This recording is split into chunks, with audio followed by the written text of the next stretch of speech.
कर्ज देतय कुणाला? कंपनी काढणाऱ्याला, कारखाना काढणाऱ्याला, काहीतरी उद्योग दारू विकणाऱ्याला पैसे देतय, पण शेतकऱ्याला होऊन कधी म्हणत नाही 30,000च्या वर तुला सोसायटी नाही. ते सारखं तगादा लावते, पैसे भरा आणि मग तुम्हाला कर्ज देता. पैसे भरा आणि मग कर्ज देता.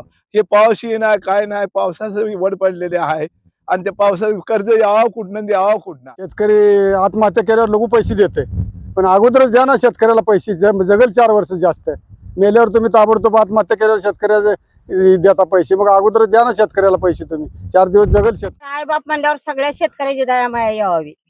कोटी कोटीच्यालाच पैसे भेटतात, गरीबाला भेटत नाहीत. तोंडावर बोलतो मी, मागं बोलणारा कुठला माणूस नव्हे मी. कुठला एखादा हे आणा की मंत्री आणा, त्याला काय बोलतो विचारायचं बघायचं असतं. शेतकऱ्याचा 7-12 कोरा करणारा फडणवीस सरकार आता मात्र 2 लाखापर्यंतची कर्जमाफी तीही फसव्या पद्धतीने देत आहे. पेन्शन नाही, पुन्हा बहिणी लाडक्या बहिणीच नाही, कुणाला नीट नाही. हो का, केवायसी करा, ते आलं नाही, हे आलं नाही, बँक गेली, ही गेली, असलं सर्व चालू. मी माऊली नागनाथ हेगडे, मुक्काम पोस्ट हारावडी, तालुका मोहोळ, जिल्हा सोलापूर. सध्या पावसाळी अधिवेशन सुरू आहे. या अधिवेशनाच्या तोंडावरती सरकारने शेतकऱ्यांसाठी 2 लाखापर्यंतची कर्जमाफी दिली आहे आणि नियमित कर्जफेड करणाऱ्या शेतकऱ्याला 50,000 रुपयाची सवलत दिली आहे. परंतु जी कर्जमाफी दिली आहे 56 लाख शेतकऱ्यांना, सरकार म्हणते 56 लाख शेतकऱ्याला आम्ही कर्जमाफी दिली. वास्तविक पाहता एवढ्या शेतकऱ्यांना ही कर्जमाफी मिळणार आहे का? आणि सरकार म्हणून ज्या वेळेस फडणवीस साहेब विरोधी पक्ष नेता होते तेव्हा सांगायचे की आम्ही शेतकऱ्याचा 7-12 कोरा करू. आम्ही सत्तेवर आल्यानंतर शेतकऱ्याचा 7-12 कोरा करणारा फडणवीस सरकार आता मात्र 2 लाखापर्यंतची कर्जमाफी तीही फसव्या पद्धतीने देत आहे.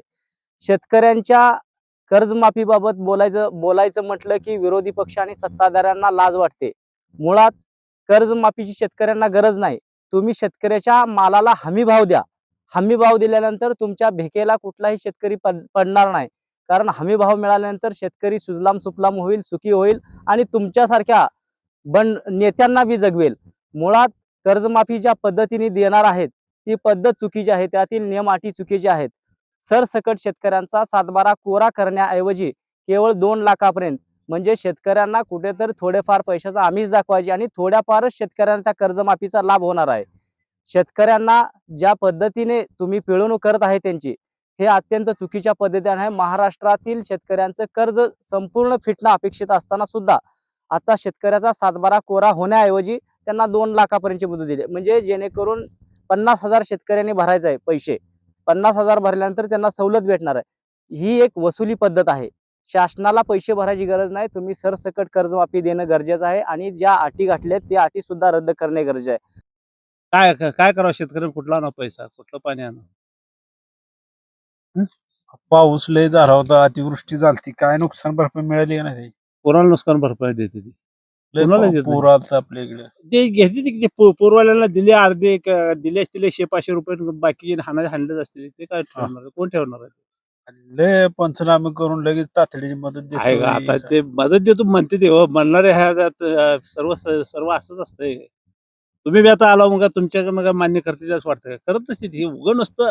आम्हाला ही ईडी जी असते ना, ईडीला तुम्ही नुसतं ही दाखवून जायचं. हा, मतासाठी दाखवून जायचं. तुम्हाला सुद्धा मी तोंडावर बोलतो मी, मागं बोलणारा कुठला माणूस नव्हे मी.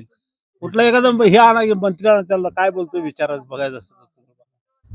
तारीख लावली, त्यांनी निकष लावलाय, काय निमी शेतकरी बसले ते निमी राहिली तशीच. त्याचा विचार कोण करणार? मग राहिलेल्या शेतकऱ्यांना कर्ज भरा म्हणतंय सरकार, म्हणते माफी आहे. बँकेवाली तर म्हणते ती भरा कर्ज. असं चाललंय हे सरकार. या सरकारचं काय खरं नाही. आता मध्ये पाऊस, ओला दुष्काळ होता, लोकांच्या जमिनी हे गेल्या, त्याचा अजून काय मिळालं नाही. आणि नुसतं माप म्हणते बारक्या लेकराला आपलं समजूत काढल्यावर करायला सरकार. शेतकरी आत्महत्या केल्यावर लघु पैसे देते, पण अगोदरच द्या ना शेतकऱ्याला पैसे. जगल 4 वर्ष जास्त, मेल्यावर तुम्ही ताबडतोब आत्महत्या केल्यावर शेतकऱ्याचे देता पैसे. मग अगोदरच द्या ना शेतकऱ्याला पैसे, तुम्ही 4 दिवस जगल शेतकरी. कोटीच्याला पैसे भेटतात, कोटीच्याला कर्ज भेटतं आणि गोरगरिबाला कर्ज भेटत नाही. गेल्या वर्षी कांद्याचं पिकं 5-5 एकर कांदा केलं, पाण्यात गेलं.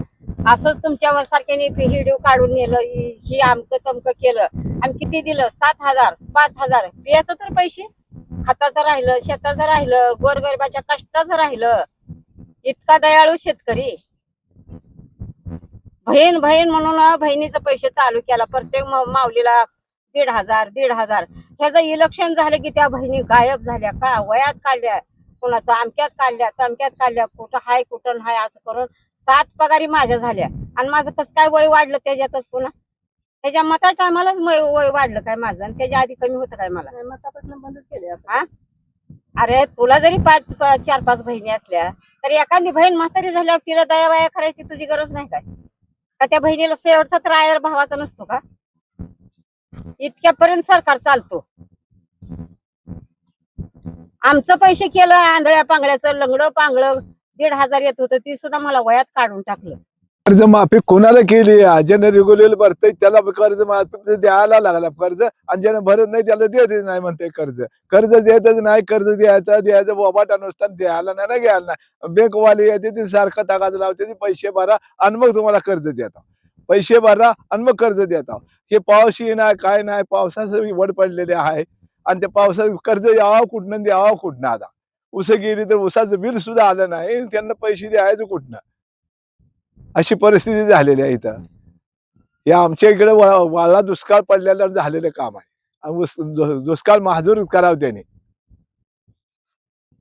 सरकारचं लक्ष नाही आमच्याकडं नुसतं आश्वासनावर आहे सगळं आश्वासन आहे मतापुरतं यायचं आश्वासन द्यायचं आणि कर्ज द्यायला ना घ्यायला ना नुसतं सांगितलं कर्ज देतो शेताच्या मालाला भाव नाही आणि आता माल आमच्या जवळ भाव आला माल असला की त्याचा भाव त्याला बाजारात भाव नाही आणि आमच्याकडे माल नसला केलं तर ह्यानं सरकारनं बियाचं पैसे दिले नाहीत आम्हाला 7,000 घ्या 5,000 घ्या तेवढ्यावरच होतंय ही इथं गेलं तिथं गेलं सरकार मदत करतोय काय पाऊस आला तरी बी मदत नाही पाऊस नसला तरी बी मदत नाही शेतकऱ्याची माती ह्याला फक्त सोनं पिकवून द्यायचं आणि ह्यानं आमचा कचरा करायचा